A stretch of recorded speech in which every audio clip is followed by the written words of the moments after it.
Hello, I'm Becky and welcome back to my channel. Today I'm in Scotland and I'm going to be doing the long-awaited tour of my 22-year-old Land Rover Discovery 2, which I have been turning into my dream overlanding rig for the past 3 years. Percy has taken me all across the UK, around Scotland, and took on the epic journey from the UK across Europe to far north Sweden and the Lofoten Islands. I'm going to be showing you the conversion that cost me under £1,000. Let's get into it. So starting with under the bonnet, I have got a 2.5 litre TD5 engine, which are bomb-proof. They're a bit like Marmite, you either love them or hate them, but they're easy to work on. And this bad boy got us to Arctic Sweden. So Percy is currently sat at just over 99,000 miles, which isn't a fat lot in the scheme of things because these engines are easily capable of getting to 500,000 miles. I'm personally not very clued up when it comes to mechanical skills. However, during this process of owning a Land Rover, I've learned so many insightful skills and information, which has been a series of learning curves on this journey. From how engines work, the importance of temperature sensors and injectors, as well as how to drive a 4x4, especially considering I didn't know how to check my oil levels before this. So overall, it's been an incredible process, and I'm really grateful for the people that have helped me and taught me some valuable skills over the past 3 years. And now into the cab. I have got these brilliant escape gear seat covers in tan, and they are even embedded with my logo and Percy's name. Down here I've got 3D printed cup holders, which are obviously great for storing my cups and water whilst driving. Here I've got some random knickknacks like lip balm and nail varnish, as you do. So yeah, I think the cup holders are a great addition to the Landy. They didn't come with any, and if you watch my channel, I do have a brew addiction, so it's just good to have one on hand, accessible whilst driving. So as you can see, the dash is very retro and old school, but I love it. And I've got these tape player, which I need to get some tapes for. And then on my windscreen, I've got my trusty quad lock, which is great for putting my phone on when navigating. So the quad lock just comes with a compatible case that you can get, and it just slots on straight onto the mount that's on your windscreen. I also have a mount that fits onto the handlebars of my bike, so it's really handy. You've got multiple different options to use with the case. I definitely prefer using the quad lock system to these cheap, flimsy car mounts that you can get. So down in the footwell, I have got my ARD case for security. I've also got a battery charger and odds and sods. I use my front seat and my footwell for storage. So the green ARD case you can see is a really good pedal box that I've been using for a while, just for security, so people can't obviously drive off in the car. I've also got a tracker for security, which has been ace, and that's about it. So as you can see, Percy is a good old-fashioned manual gearbox. He has also got high and low ratio, which has got me out of some sticky situations in the past. So yeah, that's pretty much a brief overview of the cab. I really enjoy road trips in Percy. It's always super comfortable, and I think it's probably the most comfortable vehicle I have driven. They're just so cruisy. They're really comfortable. The chairs are like armchairs. It's awesome motorway cruising.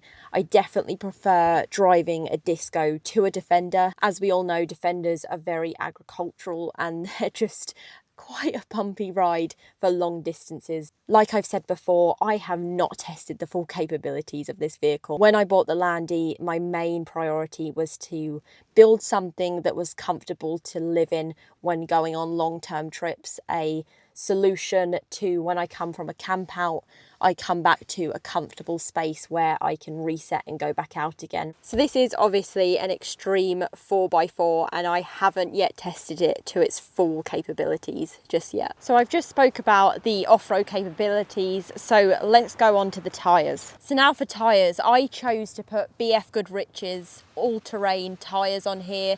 They are a 235/70 R16 tyre, and they have been fab. I could go a little bit bigger, but I chose to have something that's good for long drives, but also good for when I go off-road. I don't do any gnarly off-roading, so that doesn't warrant mud tyres or anything like that. So now for external modcons, and starting with awnings, I have got the direct 4x4 awnings. This is the 2.5 one on the side. It's canvas, it's fully waterproof, and they are both pretty efficient to set up. So let's take a closer look at the awning itself. As you can see, it comes in a rubberized bag that fits straight on to the roof rack. So as you can see, this is the awning out. It is very spacious, and like I mentioned earlier, you can put sides onto these to make it into its whole separate room, which is very, very cool. One thing I would say about this awning, it is not the easiest to set up. You can get much more efficient awnings, such as the 270 awnings, where they basically are on a bracket and they wrap round. Despite it not being the easiest to set up, once it is set up and ready to go, it is a really great piece of kit, because you can adjust these legs. So if you have a really windy night coming in, you can lower these legs down to the ground, obviously peg the awning out, and you've got a pretty slipstream awning that's not going to catch the wind like the 270 awnings you get, because you can't actually lower them to the ground. What also is amazing about this is the runoff. So if you have a windy and a rainy night, you're not going to put loads of stress on the brackets that attach to the roof rack if there's, I don't know, 20 to even 100 litres of rainwater sat on the awning. My previous awning was a 270 awning, and it was easy to set up, it was efficient. However, in the wind, it was disgraceful. It was terrible, and that's actually how it broke. It flipped up, it caught the wind, flipped up and snapped off the bracket. That is why I've gone over to using this instead. Just, it is so much better for obviously UK conditions when it's rainy, it's windy, and it's exposed. So now with the matching rear awning, it means I can stay dry when using the main entrance to the Land Rover. So having these two awnings gives me the ability to have more space with an already small vehicle. It's giving me extra room to do outside tasks like having a fire, chilling out, and just pushes me outdoors, and that's why I went for an overland rig like this one. I've got the Easy On roof rack, and as you can see, the slats run parallel to the vehicle, which I assume makes it more aerodynamic and also lightweight, as it's got less material. You can see that I stow my canoe and also my Max Tracks on the rear. I've also got this light bar, and I can't show you it in use at the moment because the fuse has currently gone. Good old Land Rovers. So this roof rack is great for storing stuff and also attaching my shower curtain and my awnings. I used to have a roof tent on here, which are great. They give you another option for a place to sleep. They're very cool, but mine unfortunately leaked, so I had to get rid of it, but that is definitely something in the pipeline. I would recommend two brands, which are Tough Trek and Alucab, if you are in search of a quality roof tent that doesn't leak. Now onto this side, I have got a shower curtain, which is an amazing addition to the rig. It just allows me to have a place to get changed and shower, which is obviously a godsend when you're on long-term camping trips. So let's take a closer look at the shower curtain. So this is the Easy On Cube shower curtain, and as you can see, it is in a rubberized bag again. The disadvantage of this is it's quite a bulky unit. Direct 4x4 do a more slimline one that's more aerodynamic, so it's just on a couple of clips. It's pretty simple to set up, but it is a spacious area indeed. So there is two aluminium powder coated support arms, and then between that is a tensioning arm that's also aluminium, so it's a pretty lightweight design. The material clips on to the aluminium tensioning pole, and it also has 4 tie out points on windy days like today, so in a minute you have got a place to shower, which is super cool whilst being on the road. So it's a bit of a blusterous day, so I'd usually peg it out now, but there's also a weighting rod at the bottom to try and give it some structure, but you can get a rough idea. There is pouches here to store, I've missed a clip. There is pouches here to store shampoo, conditioner, anything that you will need for washing, obviously, and put a towel in there. I also like these support arms because you can drape your clothing that you're going to wear / a towel. So as you can see, this is a really practical system. There is a quick entry zip here, which is super efficient.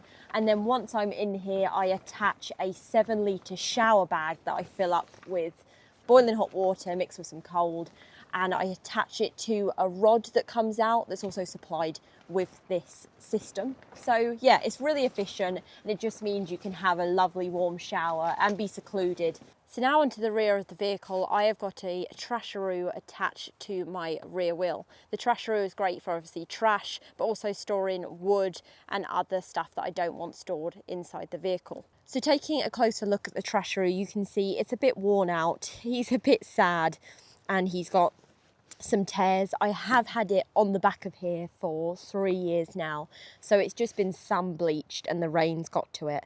When I first purchased this, it was jet black, so yeah, it has done well for 3 years, but I think it is slowly on its way out. It's got a zip for storage, which can get a load in, and then inside, like I mentioned, I just store a load of firewood.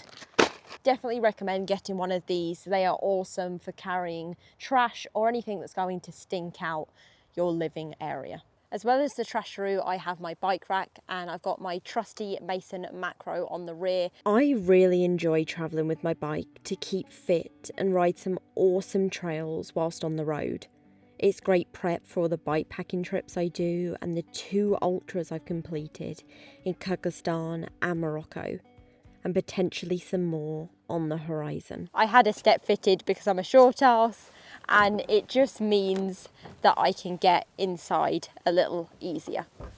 So now for the interior of the Land Rover, I have got a pretty basic and minimal conversion in here. I needed to get it converted pretty sharpish as me and my boyfriend were heading to Sweden, so we took 4 to 5 days to get this wrapped. But it also means that it's a pretty lightweight conversion, which is good, obviously, for MPG and off-roading. So yeah, it's livable and it's turned out pretty well. There's obviously improvements now. I've lived in it on and off for 3 years that I'd like to upgrade, such as carpeting the inside and potentially a L shape around the back, just so you've got more storage space, which is obviously a must in such a small conversion. So let's now take a closer look. So obviously the conversion is pretty basic, but it also means it's pretty cheap, and inside here has cost me less than £1,000. So let's have a look at the kitchen. So onto my kitchen space. I have got a worktop that's just shy of 2 meters, and I wanted this to provide me with a place to edit and also prepare my food. So it's a very rudimentary design. Underneath is storage, and I've got these 4 baskets which contain cutlery, food, and just other essentials for cooking. You can also see I've got a 2-hob burner over here, which is a camping as stove. It gives me the ability to cook on the road, so you don't have to spend a fortune going into restaurants, etc. And it also gives me a place to make brews. For power, I use a Jackery Explorer 500, which is awesome. I charge it off my alternator, but also the solar panel that comes with it, which is 100 watts. For longer term trips, I use the Jackery 1000, so I've just got a little bit more power to play with. I've also got these window blinds which are compatible to the D2, and these blackout curtains, so this is all great for privacy and during those summer months when it doesn't get dark. For lighting, I use a traditional candle.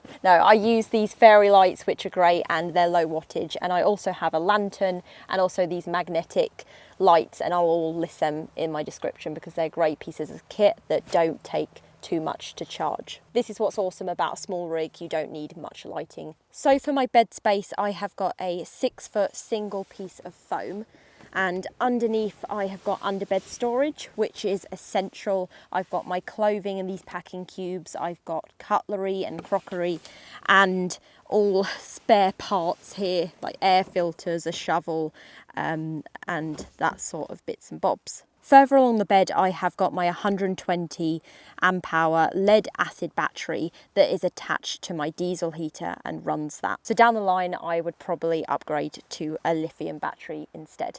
So So yeah, that's underneath my bed. So down here, to take a closer look, I have got my 5 kilowatt diesel heater, and as you can see next to it is a 5 litre diesel tank. This is great in the winter for keeping me warm and drying out wet kit. Also, because storage is key in a small vehicle, I have loaded these pillows with down jackets and my sleeping bags because I like to camp a lot.